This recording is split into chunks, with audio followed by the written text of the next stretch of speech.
नमस्कार दोस्तों, राजश्री एजुकेशन में आपका स्वागत है। दोस्तों, आज मैं आपको बताने जा रहा हूं कि प्लेटो ने द लॉज बुक के अंदर उप आदर्श राज्य की कल्पना की थी। मेरे दोस्तों, तो उप आदर्श राज्य के अंदर एक विशेषता उसने बताई थी, एक सिद्धांत उसने बताया था। उस विशेषता का, उस सिद्धांत का नाम है मिश्रित राज्य।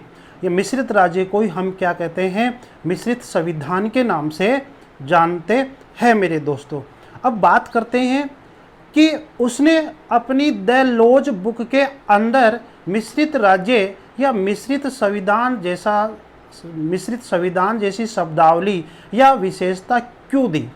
प्रश्न ये है कि आपसे पूछा जाए इंटरव्यू के अंदर, मेरे दोस्तों, कहीं भी एग्जाम के अंदर, किसी इंटरव्यू के अंदर पूछा जाए कि आप बताइए कि प्लेटो का उप आदर्श राज्य क्या है, उसके बारे में आप क्या जानते हो, या आपसे पूछा जाए कि प्लेटो के उप आदर्श राज्य में मिश्रित राज्य या मिश्रित संविधान क्या है, मेरे दोस्तों, तो आपका जवाब होना चाहिए मेरे दोस्तों कि प्लेटो ने द लॉज बुक के अंदर अपने उप आदर्श राज्य की कल्पना की थी और उसी के अंदर, यानी कि द लॉज के अंदर ही उप आदर्श राज्य से संबंधित उसने मिश्रित राज्य या मिश्रित संविधान की बात की थी।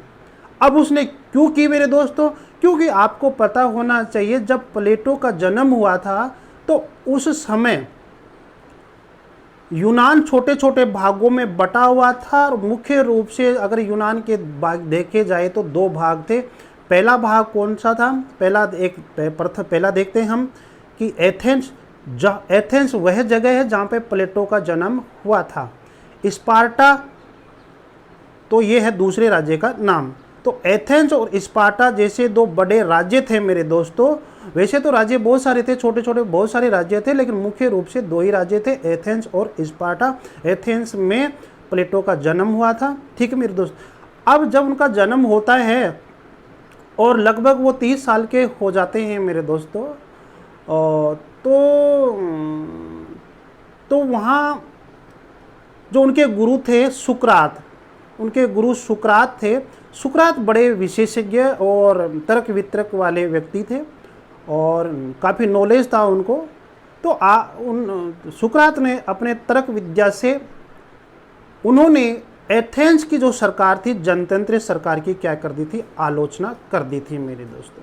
तो आलोचना करने मात्र से ही वहाँ की जनतंत्रीय सरकार, जो अनियंत्रित सरकार थी, उस सरकार ने, जो कि एक निरंकुश सरकार थी, उस जनतंत्रीय निरंकुश सरकार ने सुकरात की हत्या कर दी, यानी कि हत्या करवाने का आदेश निकलवा दिया था, जिससे कि उनकी हत्या हो गई थी। इस घटना से बड़ा प्रभावित हुआ था प्लेटो। तो मेरे दोस्तों, मैं ये क्यों बता रहा हूँ? क्योंकि वह अपने उप आदर्श राज्य में ये कहना चाह रहा है कि जनतंत्रीय सरकार तो होनी चाहिए अपने उप आदर्श राज्य में, लेकिन वह अनियंत्रित नहीं होनी चाहिए, नियंत्रित होनी चाहिए। अर्थात वह जनतंत्र को, प्रजातंत्र को नियंत्रित करना चाह रहा है अपने उप आदर्श राज्य के अंदर, कि उप आदर्श राज्य में जनतंत्र कैसा हो, प्रजातंत्र कैसा हो, नियंत्रित हो, जो कि संविधान और विधि के अकॉर्डिंग काम करे। तो नियंत्रित अर्थात निरंकुश न हो। ये बात करता है कि नियंत्रित तो है, लेकिन किसी प्रकार से वह निरंकुश न हो।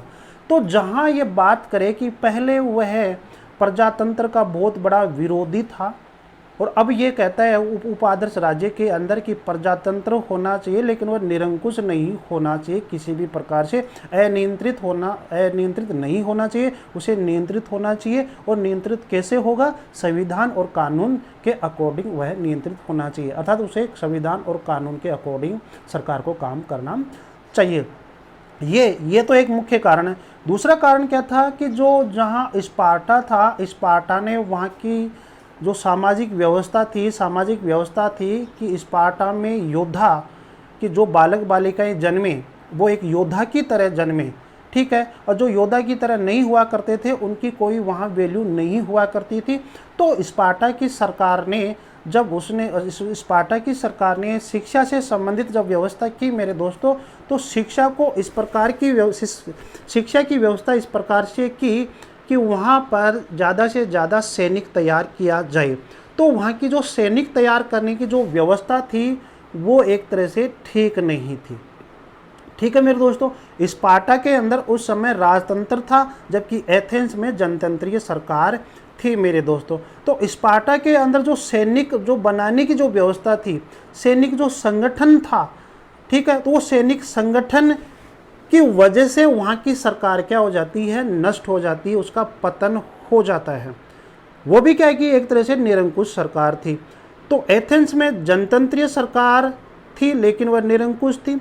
स्पार्टा में राजतंत्रात्मक सरकार थी लेकिन वह भी निरंकुश थी। इस प्रकार से क्या है कि एक तरह से राजनीतिक अस्थिरता थी, और इसको दूर करने के लिए काफ़ी वह परेशान रहा।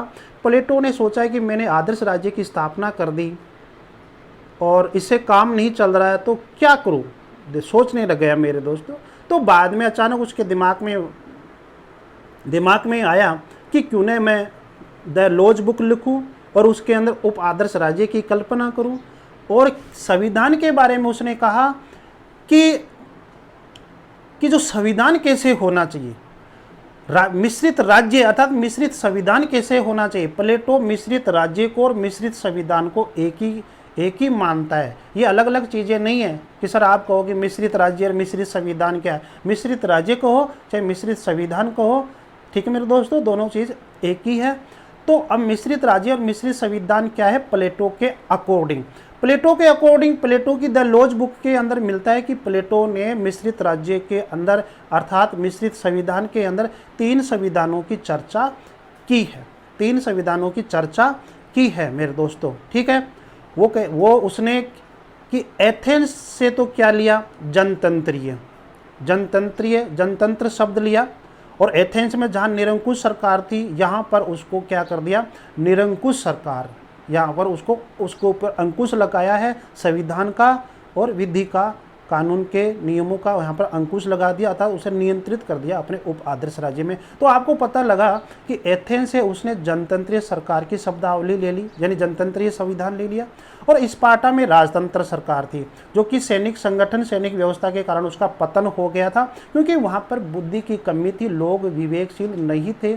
तो वहाँ पर जनतंत्र जो राजतंत्रात्मक जो चीज़ है, राजतंत्रात्मक जो प्रणाली है, उसने वहाँ से स्पार्टा से ले लिया, ठीक है। बाद में वो कहता है कि ये सभी लोग क्या होते हैं, क्या होना चाहिए, अच्छे होने चाहिए, कुलीन वर्ग के होने चाहिए, ठीक है, कुलीन वर्ग के होने चाहिए, अच्छे होने चाहिए, ताकि वो शासन किया जा सके। तो हम ये देखते हैं कि प्लेटो के उप आदर्श राज्य के अंदर जिसको अपन प्लेटो के उप आदर्श राज्य को द्वितीय सर्वश्रेष्ठ राज्य के नाम से भी जानते हैं मेरे दोस्तों, ठीक है। तो प्लेटो के उप आदर्श राज्य जो कि उसने द लॉज बुक में लिखा था, तो आप समझे मेरे दोस्तों कि प्लेटो के उप आदर्श राज्य में जहाँ मिश्रित संविधान की बात की जाए, जहाँ पर मिश्रित राज्य की बात की जाए, तो आपका आंसर आना चाहिए कि प्लेटो के अकॉर्डिंग इसके अंदर 3 संविधानों के बारे में बात की है मेरे दोस्तों।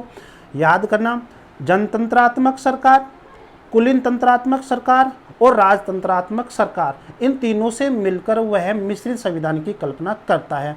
लेकिन हमारे सेबाइन महोदय ने स्पष्ट करने की बात की है कि प्लेटो ने कहीं ना कहीं एथेंस और स्पार्टा से ही 2 संविधानों को लिया है, ठीक है। प्लेटो 3 संविधानों के बारे में बात करता है, लेकिन सेबाइन जब उसका विचार पढ़ता है तो सेबाइन ये कहता है कि प्लेटो ने कहीं ना कहीं 2 ही संविधानों की बात की है। उसने एथेंस से तो क्या लिया, जनतंत्रीय शब्द लिया, जनतंत्रीय सरकार वाली प्रणाली ली, और स्पार्टा से उसने राजतंत्रात्मक प्रणाली ली मेरे दोस्तों। आगे हम बात करते हैं कि इसका मिश्रित संविधान की जो एक तरह से विशेषता है वो क्या है कि शक्तियों में संतुलन। शक्ति का मतलब जैसे आज के संविधान के प्रासंगिक में देखें, आज के संविधान के रूप में प्रासंगिक देखें हम तो देखते हैं कि सरकार के 3 अंग होते हैं, व्यवस्थापिका, कार्यपालिका और न्यायपालिका। ये सभी अंग क्या होते हैं, पृथक होते हैं। ये शक्तियों का पृथक्करण है जो कि सिद्धांत किसने दिया था, मोंटेस्क्यू ने दिया था। यहाँ पर भी वो कहते हैं कि शक्तियों के पृथक्करण की बात की थी, ठीक है मेरे दोस्तों। तो इसलिए मिश्रित संविधान के अंदर वह शक्तियों के पृथक्करण की भी बात करता है कि जो सरकार बने और उसमें जो व्यवस्थापिका बनती है, जो कार्यपालिका बनती है, जो न्यायपालिका होती है, उसके अंदर पृथक्करण हो। तो हम ये कह सकते हैं कि मोंटेस्क्यू के पूर्व, मोंटेस्क्यू से पूर्व ही प्लेटो ने शक्ति संतुलन का सिद्धांत दिया था, लेकिन वह उसको मान्यता नहीं दी गई। उसकी एक पूर्व, हम कह सकते हैं कि पूर्व आधार है वो। तो यहाँ पर वह शक्ति संतुलन की बात करता है और वो कहता है कि शक्ति संतुलन के द्वारा ही देश में समरसता बढ़ती है, देश में शांति और एकता बनी रहती है मेरे दोस्तों। तो ये उसका क्या था, उसका एक तरह से मिश्रित संविधान के बारे में बात है मेरे दोस्तों। अब आगे हम बात करते हैं कि थोड़ा बोर्ड पे जाता हूँ आपको समझाने के लिए, कुछ स्क्रीनशॉट लेने के लिए मैं बोर्ड पे पहले से ही कुछ लिख देता हूँ ताकि आपके प्रॉब्लम न हो मेरे दोस्तों। हम बात करते हैं प्लेटो के उप आदर्श राज्य की विशेषताएं। विशेषताओं के अंदर पिछले वीडियो के अंदर मैंने बता दिया था आपको कि आत्म संयम की विशेषता, आत्म संयम के गुण की विशेषता ये मैंने बता दी थी। फिर दूसरी मैंने बताई थी कानून की सर्वोच्चता, कानून की सर्वोच्चता ये विशेषता बताई थी। और तीसरी जो है मेरे दोस्तों आपके सामने ये वाली है मिश्रित राज्य, जिसको मिश्रित संविधान के नाम से भी जानते हैं, द मिक्स्ड स्टेट या द मिक्स्ड कॉन्स्टिट्यूशन। ठीक है मेरे दोस्तों। तो ये और प्लेटो ने उप आदर्श राज्य से संबंधित जो सिद्धांत दिया, जो विशेषता दी, अपनी कौन सी बुक में दी, द लॉज बुक में दी थी मेरे दोस्तों। द लॉज बुक 347 BC के अंदर लिखी गई थी, अर्थात 347 ईसा पूर्व में लिखी गई थी। हम बात करते हैं कि मिश्रित राज्य की अवधारणा क्या है। ठीक है, अभी बता दी मैंने आपको, फिर भी देखते हैं कि मिश्रित राज्य उसने क्यों बनाया या मिश्रित संविधान की स्थापना उसने क्यों की, उसका निर्माण क्यों किया। आपको बताया कि यूनान क्या था कि छोटे छोटे राज्यों में बटा हुआ था, और मुख्य रूप से एथेंस और स्पार्टा में वो बटा हुआ था। एथेंस में क्या थी, जो जनतंत्रीय जो सरकार थी वो अनियंत्रित सरकार थी। आपको पता होना चाहिए मेरे दोस्तों, इसी एथेंस की जनतंत्रीय सरकार की जब सुकरात के द्वारा, प्लेटो के गुरु सुकरात के द्वारा जब आलोचना की जाती है, तब उसको मृत्यु दंड दिया जाता है सुकरात को। तो मृत्यु दंड दिया जाता है मेरे दोस्तों 399 BC के अंदर था, 399 ईसा पूर्व सुकरात की मृत्यु हो जाती है मेरे दोस्तों। तो वह जनतंत्रीय सरकार को, यहाँ पर अनियंत्रित सरकार थी, इससे प्रभावित होकर उसने अपने उप आदर्श राज्य के अंदर जनतंत्रीय शासन प्रणाली को अपनाया। दूसरा कि स्पार्टा में क्या था, राजतंत्रात्मक सरकार थी। यहाँ पर राजतंत्रात्मक सरकार थी मेरे दोस्तों। ठीक है, तो राजतंत्रात्मक सरकार के अंदर जो सैनिक व्यवस्था थी उस राज्य के अंदर, वो एक तरह से वहाँ की ठीक नहीं थी और उसकी वजह से उसका पतन हो गया था, क्योंकि राजतंत्र सरकार भी क्या थी, उस वहाँ पर निरंकुश थी, अनियंत्रित थी। यानी कि वो हम ये कह सकते हैं एथेंस में जनतंत्रीय सरकार निरंकुश और अनियंत्रित थी, और स्पार्टा के अंदर भी जो राजतंत्रात्मक सरकार थी वो क्या थी, अनियंत्रित और निरंकुश थी मेरे दोस्तों। ठीक है, आगे बात करते हैं कि प्लेटो के अनुसार मिश्रित राज्य का अर्थ। अब मिश्रित राज्य का अर्थ पूछा जाए आपसे, बनाया कैसे, तो इसको देखकर उसने मिश्रित राज्य की अवधारणा दी थी।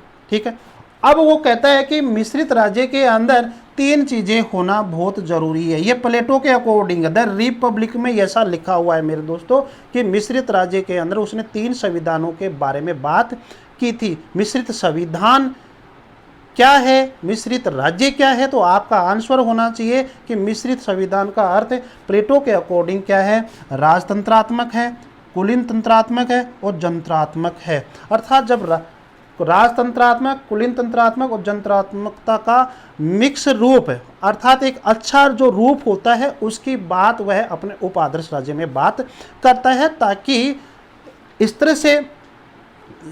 तरह का जो संविधान होगा, एक मिश्रित संविधान होगा, तभी देश में क्या होगा, एकता बनी रहेगी, शांति बनी रहेगी मेरे दोस्तों, देश दुनिया का भला हो सकता है।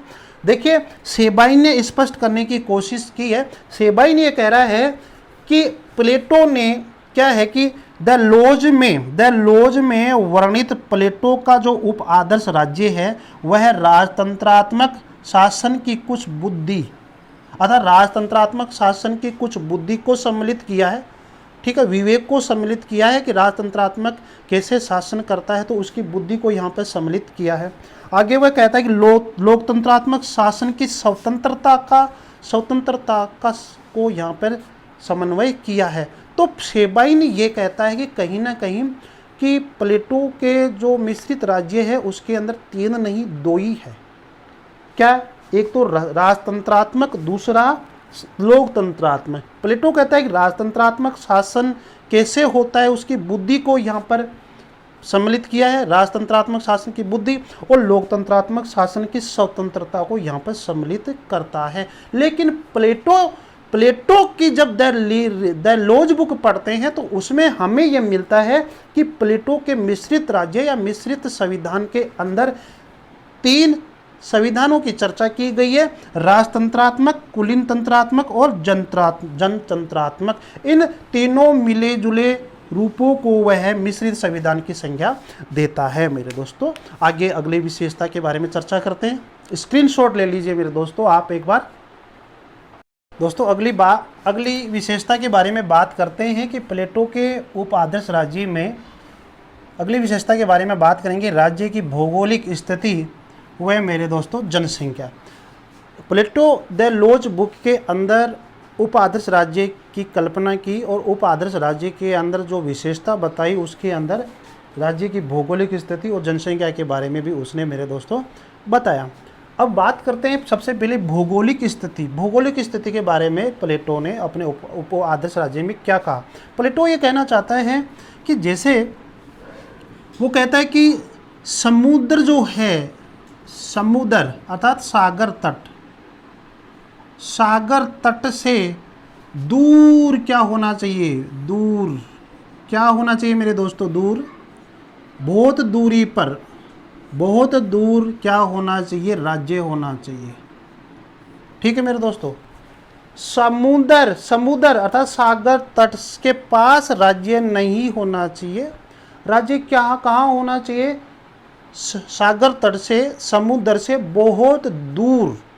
ठीक है, ऐसे मानो कि आप कम से कम 50 किलोमीटर 100 किलोमीटर दूर क्या होना चाहिए, राज्य होना चाहिए मेरे दोस्तों। ठीक है, अब ध्यान दो, जैसे ये सागर है अपना, ये पानी है मेरे दोस्तों, ये सागर तट है। जैसे कि आप कल्पना कर लो कि अपना अरब सागर है मेरे दोस्तों। तो प्लेटो ये कहता है कि सागर के पास कोई राज्य नहीं होना चाहिए। जैसे इसको मान लीजिए अरब सागर है, माना कि अरब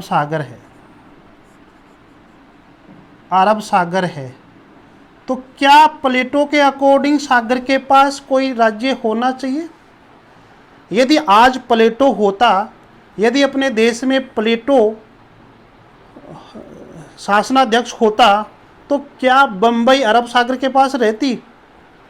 क्या केरल हिंद महासागर के पास रहता? क्या तमिलनाडु, क्या बंगाल की खाड़ी के पास रहता? नहीं मेरे दोस्तों, एक छोटा सा ही राज्य होता जो केवल दिल्ली के पास ही रहता। ये प्लेटो कह रहा है मेरे दोस्तों, मैं नहीं कह रहा हूँ। तो आज जैसे मान लीजिए अरब सागर है, ठीक है, माना कि अरब सागर के पास ये अरब सागर, तो क्या प्लेटो यहाँ पर बात करता है कि यहाँ पर राज्य की स्थापना या राज्य बने या राज्य यहाँ पे राज्य हो? नहीं, प्लेटो ये कह रहे हैं कि अपने उप आदर्श राज्य के अंदर, अपने उप आदर्श राज्य संबंधी जो विचार दिया, तो वो कहता है कि जो राज्य है वो किसी सागरों के पास, किसी समुद्र के पास, किसी सागर के पास, किसी समुद्र के पास नहीं होना चाहिए, बहुत दूरी पर होना चाहिए। ये राज्य हो गया, ये घर बन गए यहाँ पर मेरे दोस्तों, ये तमाम घर है। ठीक है, ये इसमें मेरा भी घर हो सकता है, आपका भी घर हो सकता है मेरे दोस्तों। ठीक है, ये सब घर है, ये राज्य हो गया। ठीक है, ये राज्य हो गया, ये पूरा राज्य हो गया, तो समुद्र से बहुत दूरी पे है। फिर प्लेटो ये कहता है कि राज्य समुद्र से, सागर तट से बहुत दूरी पे होना चाहिए, लेकिन साथ में वह एक ऐसी दीवारों से, उसके चारों ओर दीवार होनी चाहिए या कुछ पहाड़ी होनी चाहिए, ठीक है, या कुछ ऐसी सीमाएं होनी चाहिए, ठीक है, जैसे जाल लगा दिया, कुछ लगा दिया, ऐसे क्यों होनी चाहिए? वो कहता है कि पहाड़ी होगी या दीवार होगी या कुछ सीमाएं होंगी तो जो आक्रमण होगा, विदेशी आक्रमण, कभी कोई विदेशी आक्रमण करे तो इतना जल्दी से वो आक्रमण नहीं कर सकता मेरे दोस्तों। इसलिए वह चारों तरफ सीमाएं या पहाड़ी जैसी वो व्यवस्था अपनी कल्पना करता है अपने ऊपर आदर्श राज्य के अंदर मेरे दोस्तों। आगे बात करते हैं मेरे दोस्तों कि, ठीक है दोस्तों, प्लेटो ने ये क्यों कहा कि समुद्र के पास या सागर के पास किसी प्रकार का राज्य स्थापित नहीं होना चाहिए? वो मानता था कि विदेशी जो लोग हैं, विदेशी लोग क्या है कि समुद्र के अंदर से अपनी जो पानी की जो जहाज है उसके माध्यम से आएंगे। जैसे ये कोई यहाँ पर राज्य है तो यहाँ पर व्यापार करने के लिए आएंगे और व्यापार के साथ साथ वो नुकसान करेंगे। वो कहता है प्लेटो कि जो विदेशी लोग हैं वो व्यापार करने के लिए आ सकते हैं और वो विदेशी जो लोग होते हैं वो समुद्र के पास जो राज्य स्थापित होता है उसके ऊपर गिद्ध दृष्टि रखते हैं। वो ये सोचते हैं कि मैं इस यहाँ पर उपनिवेश स्थापित करके अर्थात व्यापार करूँ और व्यापार के साथ साथ क्या करूँ मेरे दोस्तों, यहाँ पर राज करूँ, यानी कि इस राज्य को ख़त्म कर दूँ, यहाँ पर मेरा राज हो जाए। तो इस तरह से क्या है कि आक्रमण विदेश यानी कि व्यापार करके, प्लेटो ये कहता है कि विदेशी लोग यहाँ पानी की जहाज से व्यापार करने के लिए आएंगे तो वो दो तरीके से उस राज्य को नुकसान पहुँचाएंगे विदेशी लोग। वो कैसे मेरे दोस्तों? विदेशी लोग यहाँ आएंगे तो नुकसान पहुँचाएंगे। एक तो क्या कि व्यापार करके, और व्यापार करके क्या करेंगे, लोगों को भ्रष्ट करेंगे, भ्रष्टाचार फैलाएंगे, ठीक है मेरे दोस्तों, तेरे मेरे की भावना पैदा करेंगे।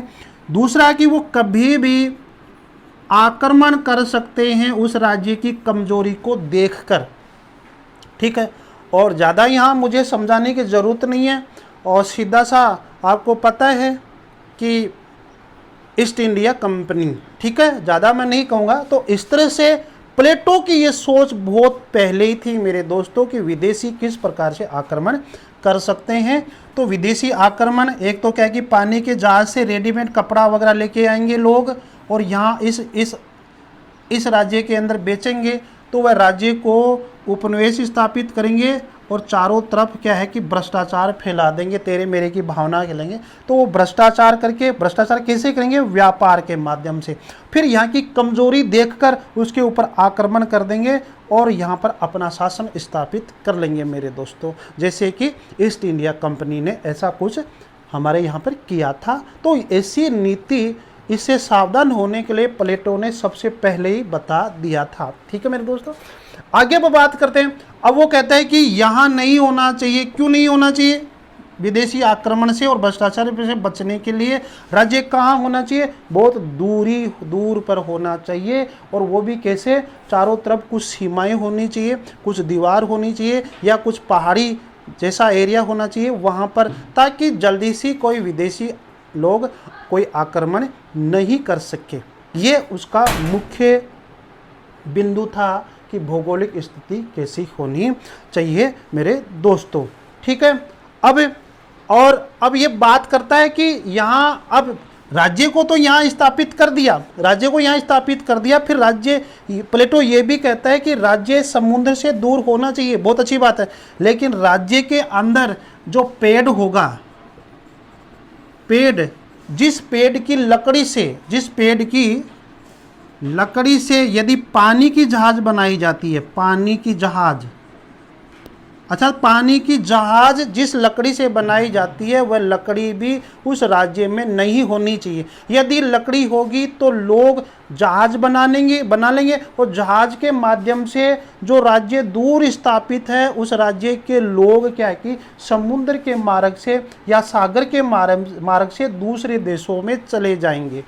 ठीक है, और वहाँ दूसरे देशों में क्या है कि वो अपने राज्य की या अपने देश की कमी को बता सकते हैं, और जैसे ही कमी बताई मेरे दोस्तों तो वह दूसरा राज्य, विदेशी राज्य आक्रमण कर सकता है। दूसरा कि जब वो व्यापार करने के लिए जाएंगे पानी की जहाज के माध्यम से, तो वह लोग क्या है कि अपने देश के प्रति मोह कम हो जाता है उन लोगों का। ठीक है, देश के प्रति इतना ज़्यादा प्रेम नहीं रहता है, क्योंकि वो बार बार विदेश में जाएंगे तो वहाँ पर अपने देश की कमजोरी को वो बता देते हैं। तो इसलिए प्लेटो ने उपादर्श राज्य में ये कल्पना की थी कि समुद्र से दूर राज्य होना चाहिए और उस राज्य में भी पानी की जहाज बनाने वाली लकड़ी नहीं होनी चाहिए मेरे दोस्तों। ठीक है, ये बात इसकी मुख्य है। अब स्क्रीनशॉट ले लीजिए मेरे दोस्तों एक बार। अब बात करते हैं जनसंख्या के बारे में बात करते हैं। जनसंख्या के बारे में उसने क्या बताया।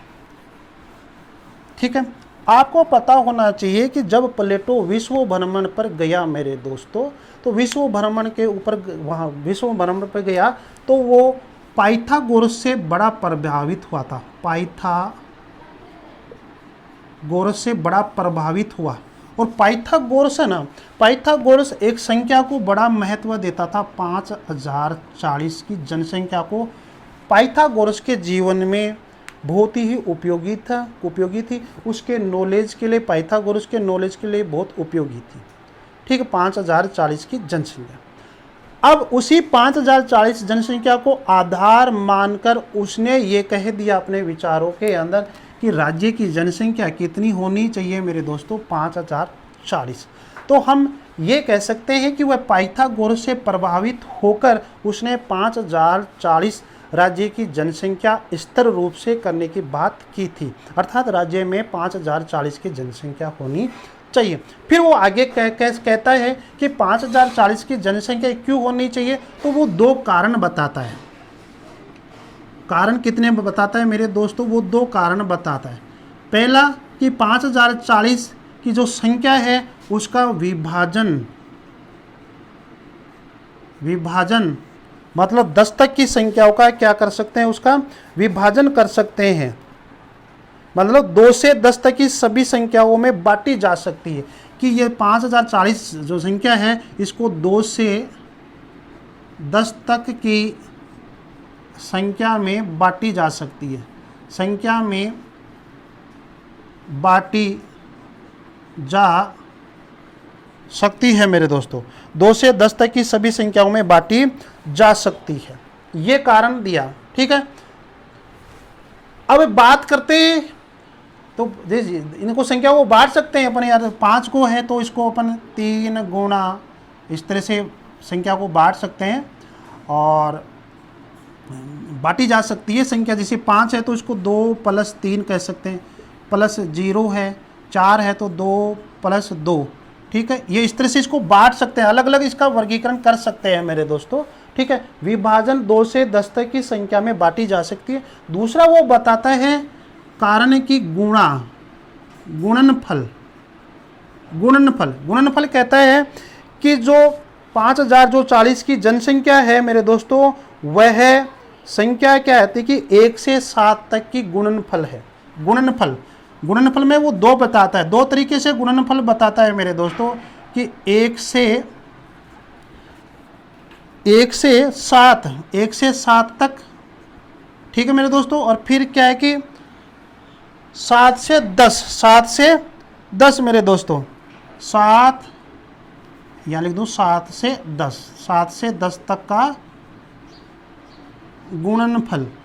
यानी कि ये प्लेटो के जीवन में काफ़ी इम्पोर्टेंट था और जो कि उसने पाइथागोरस से यह संख्या ग्रहण की थी, तो पाइथागोरस से समझा कि उसके जीवन में क्यों महत्व है, तो इस तरह से उसने समझाने की कोशिश की थी। और प्लेटो ने अपने उपादर्श राज्य में वो का वही लिखा था 5040 की जनसंख्या के बारे में। मैं बता रहा था कि उसने 5040 की जनसंख्या को निश्चित क्यों दिया, वो कारण था। एक तो उसका 5040 की जनसंख्या का विभाजन है वो 2 से 10 तक की संख्या में आराम से कर सकते हैं। दूसरा कारण था कि उनका गुणनफल करे किसी संख्या का तो वो 5040 आता है। गुणनफल मैंने बताया कि 2 तरीके से, 1 से 7, जैसे 1 से शुरू हो रही है तो 1 गुणा 2 गुणा 3 गुणा 4 गुणा 5 गुणा 6 और गुणा 7। यदि इनका अपन गुणा करते हैं तो कितना आता है 5040। एक तो ये बताया। दूसरा 7 से 10, यदि 7 गुणा 8 गुणा 9 गुणा 7 से 10, तो 7 8 9 और 10, 7 8 9 और 10 को अगर गुणा करते हैं तो 5040 आती है। देखते हैं कि गुणा होता है कि नहीं होता है मेरे दोस्तों। देखिए, देखो 4 तिया 12, 12 दूनी 24, 24 ऐसे ऐसे छोड़ो, टाइम लगेगा। 5 जोग 20, 20 दूनी 60 और 60 तिया 5 चौक 20, 5 चौक 20, 20 दूनी 40, 40 को 3 से गुणा करेंगे तो कितना हो गया 120। फिर 120 को 7 छिका 42 से गुणा करेंगे, 120 को 42 से गुणा करेंगे तो 12 दूनी 24 और 12 चौके 48। ठीक है मेरे दोस्तों, 4 और 8 और 2 10 की बिंदु, 4 1 5 और ये 0 लगा दिया। देखो 5040 की जनसंख्या आ रही है। ठीक है, दूसरा इसको देखते हैं, गुणा करके देख लो। 7 8 56, 7 8 56 और ये 90 हो गए मेरे दोस्तों। ठीक है, ये 90 हो गए। इसको गुणा करके देखते हैं। 7 8 56 और 9 एकम 9 और ये 10 हो गए, तो 9 अंटे 72, 7 9 पंजे 45, 45 और 7 52, 9 पंजे 45, 9 छिगे 54, 9 छिगे 54 असल आगी 5 और 9 पंजे 45 और 5 50 और ये फिर 0 लगा दिया। 5040 की जनसंख्या आ रही है। तो इस तरह से उसने विभाजन और गुणनफल के आधार पर 5040 की जनसंख्या की उसने कल्पना की थी मेरे दोस्तों। ठीक है मेरे दोस्तों, आगे बात करते हैं। ये तो स्क्रीनशॉट ले लीजिए आप।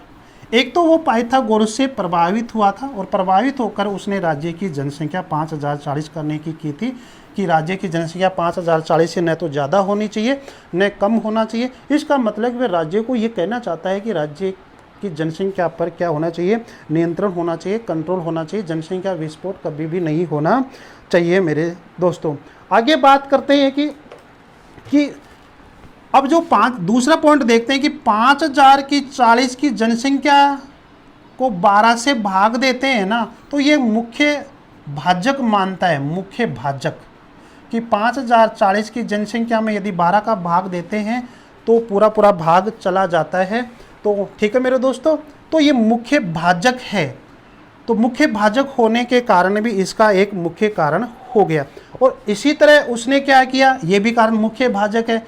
और मुख्य भाजक होने के कारण ही उसने क्या किया कि उसने अपने जो राज्य था उप आदर्श राज्य को कितने भागों में बांट दिया, 12 भागों में।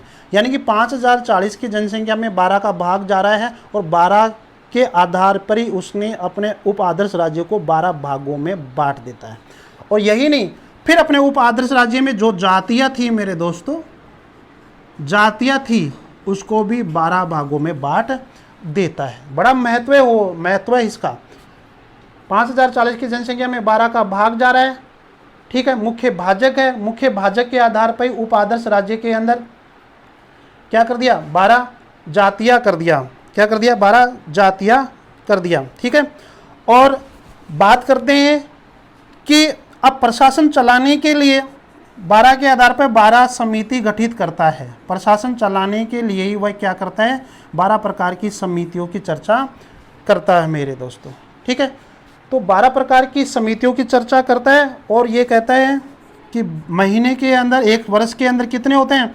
12 महीने होते हैं, 12 महीने होते हैं। तो 12 महीनों के आधार पर वो 12 महीने, प्लेटो ये कहता है कि 12 जो महीने होते हैं ये भी बहुत इम्पोर्टेंट है, ठीक है। हालांकि 12 महीने या ये कहीं से ग्रहण नहीं किया पाइथागोरस से, लेकिन वो ये कहता है कि 12 महीने बहुत ही इम्पोर्टेंट है आध्यात्मिक रूप से, ठीक है मेरे दोस्तों।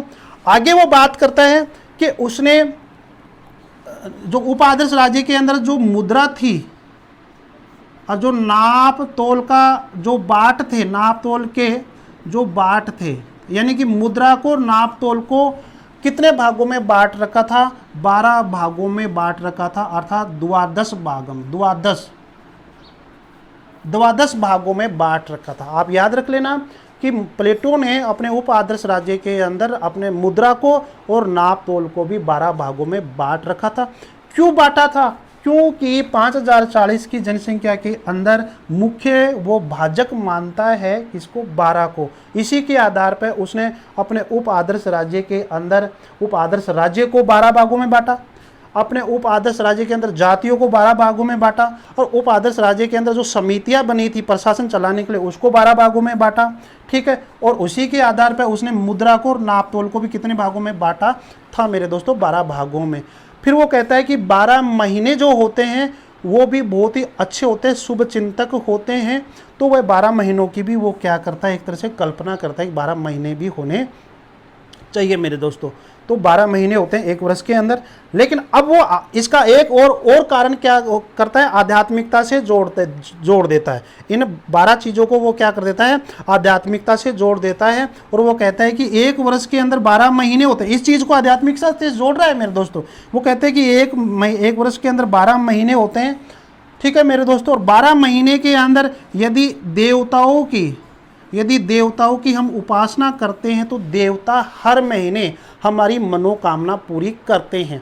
देखो दोस्तों, 12 जो चीज़ होती है, 12 महीनों को, 12 जातियों को, यानी कि 12 जो शब्द है उसको वो आध्यात्मिकता से जोड़ने की कोशिश की थी। और ये कहता है कि 12 महीने होते हैं एक वर्ष के अंदर, और 12 महीनों के अंदर यदि हम एक महीने से अगर भगवान की पूजा करते हैं तो भगवान हमारी मनोकामना जरूर पूरी करते हैं, ठीक है। तो इस तरह से उसने 12 चीज़ को आध्यात्मिकता से जोड़ दी। जब 12 को जोड़ दिया तो 12 का भाग किस में जा रहा है? 5040 की जनसंख्या में। तो लोगों के अंदर ऐसे रखा कि हमारे राज्य के अंदर कि हे भगवान, राज्य की जो जनसंख्या है वो 5040 ही रखे, न तो ज़्यादा हो नहीं कम हो। इस तरह से उसने आध्यात्मिकता से जोड़ दिया मेरे दोस्तों। और जनसंख्या को उसने स्थिर करने की बहुत बड़ी कला है जिसको वो आध्यात्मिकता से जोड़ा है मेरे दोस्तों, ठीक है।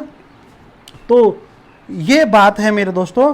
तो आज आपने देखा, पढ़ा कि मेरे दोस्तों कि प्लेटो ने अपने उप आदर्श राज्य में मिश्रित राज्य या मिश्रित संविधान की विशेषता दी, और राज्य की भौगोलिक स्थिति और जनसंख्या के बारे में क्या विचार दिया वो आपने पढ़ा मेरे दोस्तों।